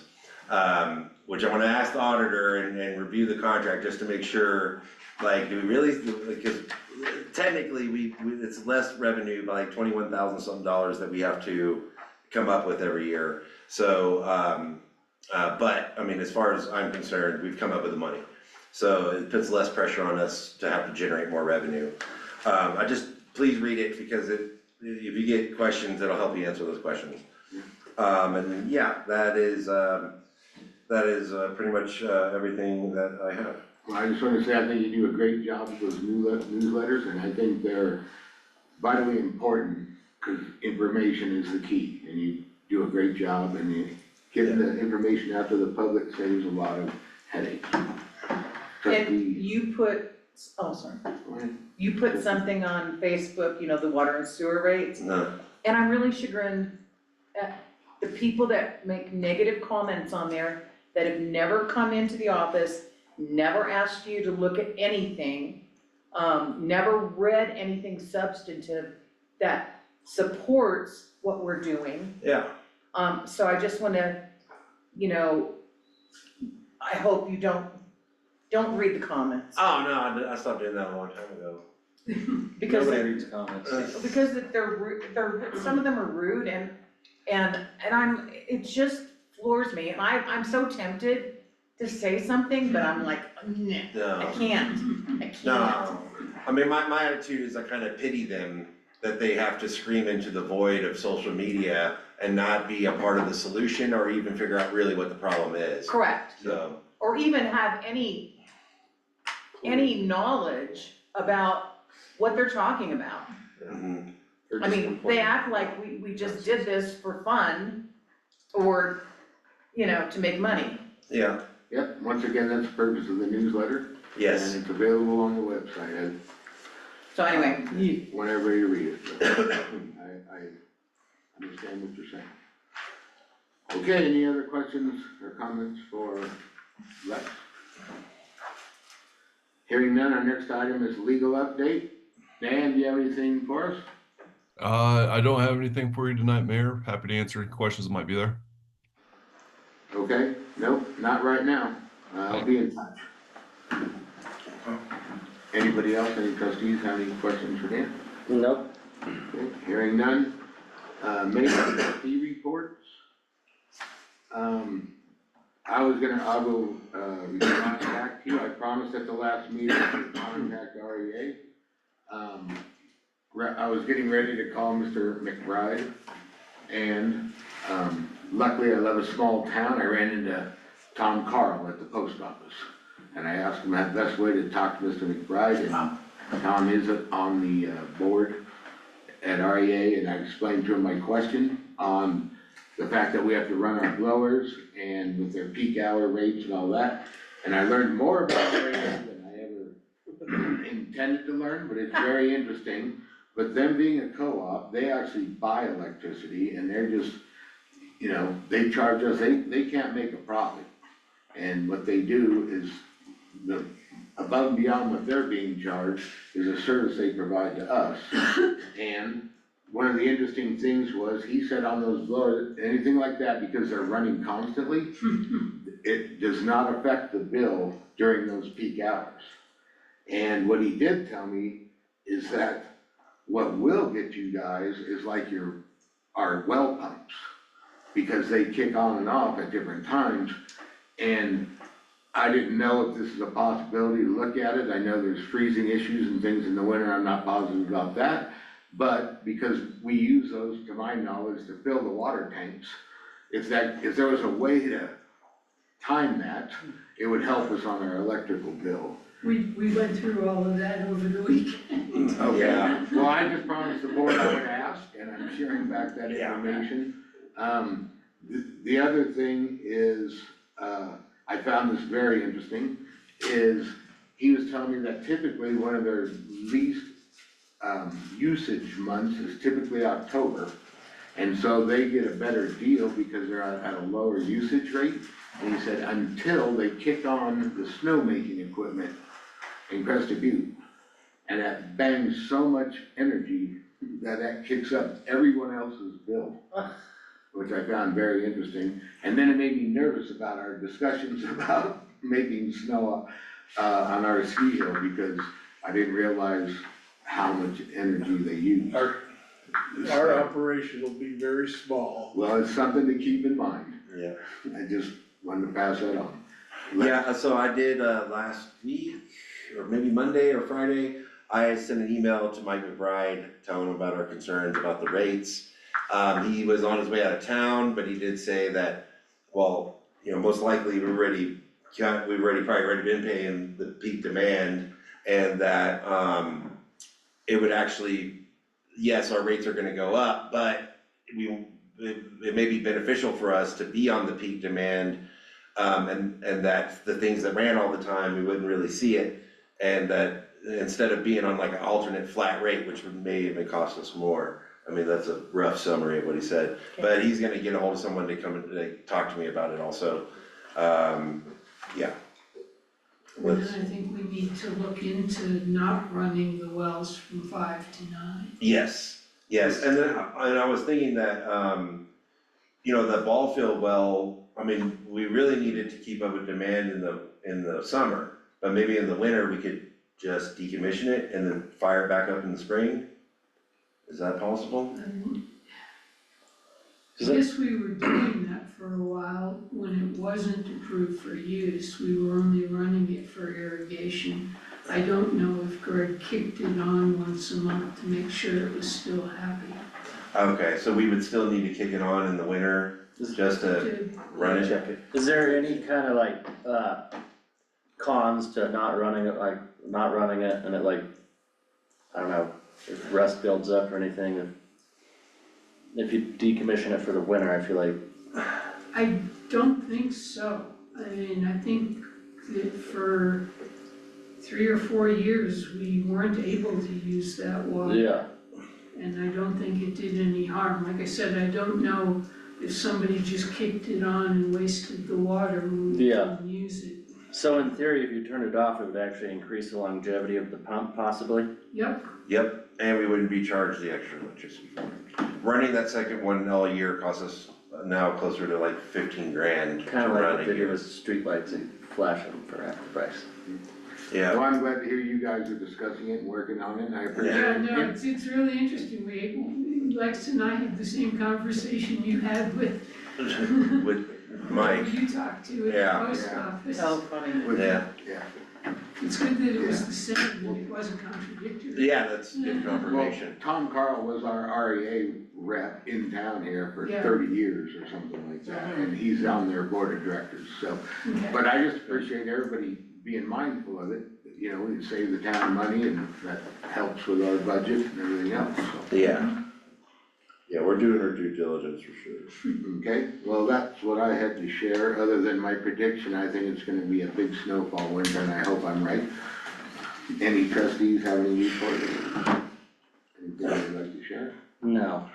Anybody? Nope. Okay, hearing none, we'll move on, correspondence received. I didn't see any. None. Packet. We did get an email.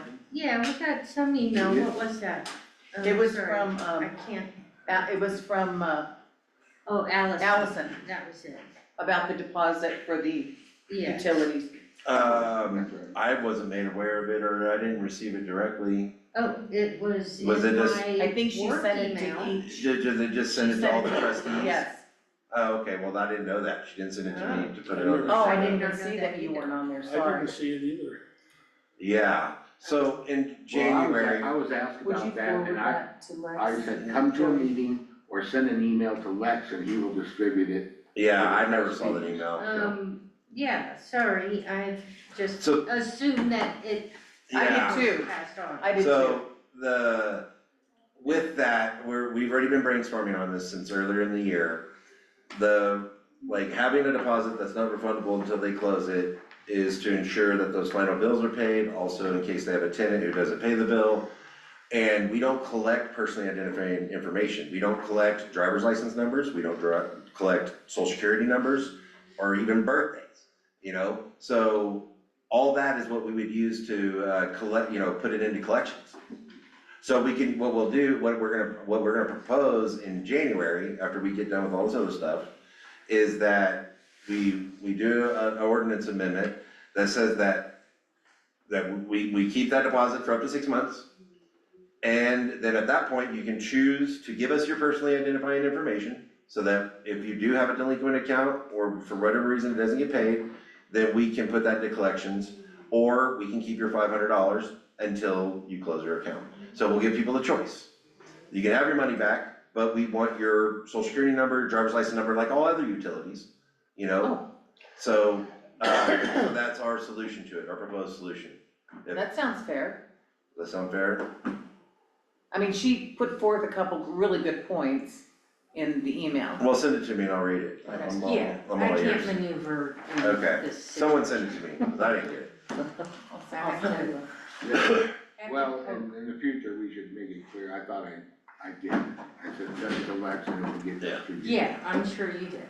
I don't know why I got it. And I got it, I mean, yeah. And I think We all that's a got great idea, Lex and I talked about it, and yeah. I personally had a problem that it goes in forever. You know, Yeah. there's something wrong with that issue, but at the same time, Lex is right, everybody else wants your information to guarantee that they can get paid, so. Right, I think that's a good alternative and give people a choice, so we'll address that in January, like Yeah. Lex said. And I think 6 months is good, yeah, I mean, 3 full billing cycles. Yeah. You know, absolutely. you know. Yeah. And then maybe we put more language in there saying if you were late or missed a bill or you were late, then we're keeping it until you close it. Yep. Yeah. All right, was there any other correspondence that trustees received that Lex didn't? Sorry. No? No. No. Okay, then we'll move on to our action items. First one this evening, discussion and possible action to approve town park playground donation agreement. So, Second, Oh, wait, motion from Winry, yep, second from Bruce. yes. We Didn't discussed Dan it. wanna change to this? Huh? Didn't Dan wanna change? No. No, he said he already reviewed it, he's gone back and forth with their attorney, he's okay with it. The idea that we refund them if we break the agreement gave him heartburn, but, Not refund, pay for It was legal mediation. expenses. yeah. oh, Yeah, well, and legal then- expenses. Yeah. And Sorry, that's a Ed. really attenuated concern, so I'm good with it. Thanks, Dan. I can't foresee why we would break it. Okay, we have a motion and a second, we've had our discussion. Roll call vote, please. Bruce, Yes. Kendall, Yes. Lindsay, Yes, Winery, Yes. Woods, Yes. Weist, Yes. Yes. and Roberts. Next item, discussion and possible action to approve resolution 2025-11 Tabor Reserve Account. Yep, so let me explain this real quick. So when we had a CD at this bank, a certificate of deposit, that we ended up taking out of that and creating a Colo Trust Tabor Reserve account. That CD originally I found when the town did it, it was like 1987 or 88. And it was not even a vote, it just says, the treasurer said that we have about $20,000 in the streets and alleys fund, the general fund, that we could use to buy this CD with 7% interest. Trustee said, that's a good idea, go ahead and do it. And it's just been sitting there and flipping from bank to bank.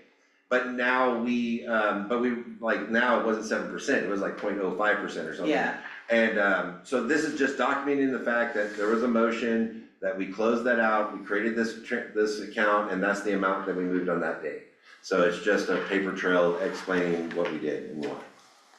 And then how much. That's it. Any trustees have questions or comments? What is the CT? I'll make a motion to approve resolution 2025-11, the Tabor Reserve account. I second. Motion and second, roll call vote. Oh, that's good. Okay, Bruce was a motion, I was the second. and you were the second. Okay, roll call vote, Bruce, Yes, Kindle, Yes. Lindsay, Yes, Winery, Yes. Woods, Yes, Weist, Yes. and Roberts. Yes. are these in line? Discussion and possible action to approve IGA with Hinsdale County regarding use of standardized hourly equipment rates. I so move. Motion. They're expensive, but. Second. Thank you, Kindle. We have motion and second. Way to distract her. They got it. Any other questions or comments? Okay, roll call vote. Bruce, yes, Kindle, Yes. Lindsay, Yes, Winery, No. ooh, no, Weist, Yes. What about or me? Woods, Yes. Weist, yes, Roberts. Yes. Finally, discussion and possible action to schedule a special meeting to adopt 2026 budget on December 10th, 2025 at 5 p.m. So moved. Second. Okay, everybody can make it that day? Okay, cool. I don't know what I'm doing tomorrow, Lex, but, Okay. sounds like all the trustees are in favor of that. Okay, Tenth? yes. did somebody so move that, or do I need a motion? There was a motion and a second. Okay, roll call vote, please. Bruce, yes, Kindle, Yes. Lindsay, Yes. Winery, Yes. Woods, Yes. Weist, Yes. Roberts. Yes. With no other items before us this evening, I Make a motion to adjourn. 7:41. can do it all on my own. I adjourn this meeting.